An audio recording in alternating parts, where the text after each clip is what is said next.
We're making one of my favorite fall recipes, 3-ingredient pumpkin cookies. These are super fluffy and moist. They're kind of pillowy. I wonder if any of you guys have heard of this recipe because I feel like it's a popular one. So we're taking 1 can of pumpkin puree, and then you're gonna add any cake mix of choice. I'm using a vanilla cake that has pretty simple ingredients. I'll show you here. I thought that these ingredients were pretty good. They're gluten-free and a little bit healthier. So any cake mix, you could use a vanilla cake mix, you could use a spiced cake mix. And then I am gonna add 1 extra ingredient. Because I'm not using a spiced cake mix, I'm gonna add pumpkin pie spice for just a little extra fall flavor. So probably about a tablespoon or so of that. So we're gonna mix this all together, and then we have 1 more ingredient. So technically these are 4-ingredient pumpkin cookies because I added the pumpkin pie spice. So let's mix this all together until we get some cookie dough. I made this recipe a few times last year, and I tried it with a few different cake mixes. So we'll see how this one works out, but I am excited to try these out. It's one of my favorite fall recipes, like I said. I love pumpkin cookies, so fingers crossed that this mix works well. So as you can see, we're starting to get a cookie dough, so you're just gonna wanna mix everything until it is fully combined and fully all mixed together.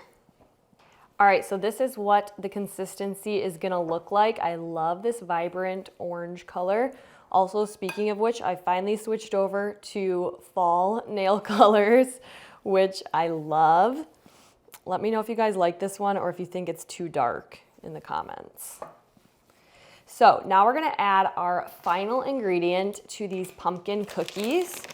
We're gonna do some white chocolate chips. You could do dark chocolate chips too, which I sometimes do and is also delicious. But I had some of these Lily's white chocolate chips on hand, and these have no added sugar. So I'm gonna use these, and I'm just gonna measure with the heart, but I want a good amount. So that looks good. Let's mix these all in, and then we will form our cookies. Okay, so I'm gonna set this aside. I have a tray lined with parchment paper here. So I'm gonna scoop out, whoops, about that much, and then just gently roll it into a ball. Okay, I feel good about the consistency of this dough. I think this is gonna work well. Last year I used an almond flour mix and they tasted really good, but the texture was just a little bit off. So this one does actually have almond flour and it's gluten-free, but this dough is looking really good. So I don't wanna put these too close together because they will spread a little bit in the oven, I think.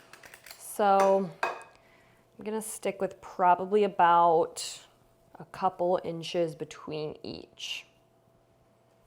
So these are pretty large cookie dough balls. You could make them smaller if you wanted, but like I said, these are just like pillowy, soft, and fluffy cookies, and I just like them a little bit bigger.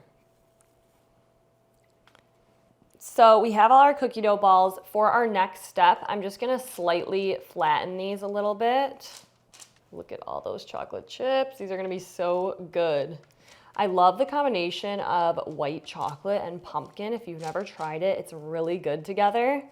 But like I said, these are also amazing with regular chocolate chips or dark chocolate chips too, if that's all you have on hand. And then we're gonna do one more step before we place these into the oven, and that is add a few more chocolate chips on top. And I like to do that just because I feel like it makes them look a little bit prettier and extra chocolatey. And just place like 1, 2, or 3 on top on the ones that seem like they need a little something. Like this one here is good because it already has a ton, but there's a few that I think I could just add a couple more to. You can kind of press them in a little bit too. Alrighty, so these are gonna go into the oven for probably about 15 minutes. My oven's preheated at 350. It's gonna differ a little bit depending on what kind of cake mix you use, but I usually start with about 12 to 15 minutes. I'm thinking these are probably gonna take more like 15 because they are pretty big. So we'll bake these and then try them out. All right, I've got my cute Halloween oven mitt, and it's been about 15 minutes, and I think that these are ready to go. Look how delicious those look. Some of those white chocolate chips actually melted, but they still look amazing. So I'm gonna let these cool, and then we will do a taste test. Okay, so while these cool, I'm gonna add one more extra ingredient, which is one of my favorites to add to baked goods, which is flaky sea salt. So I'm just gonna put a little bit on each cookie. It just really brings out the sweet flavor a little bit more and adds that little bit of saltiness. So this is another optional ingredient. Okay, we have our 3-ingredient pumpkin chocolate cookies. So we are gonna try them out. They've cooled for a little bit and they smell amazing. They look amazing, so let's try them. Look at how good that looks with the white chocolate. Break it in half just to see. Look at how fluffy the texture is. I need to try one of these. It's so fluffy, so moist. These are absolutely amazing and so easy to make. You have to try them out, and if you do, let me know in the comments what you guys think of these 3-ingredient healthy pumpkin cookies.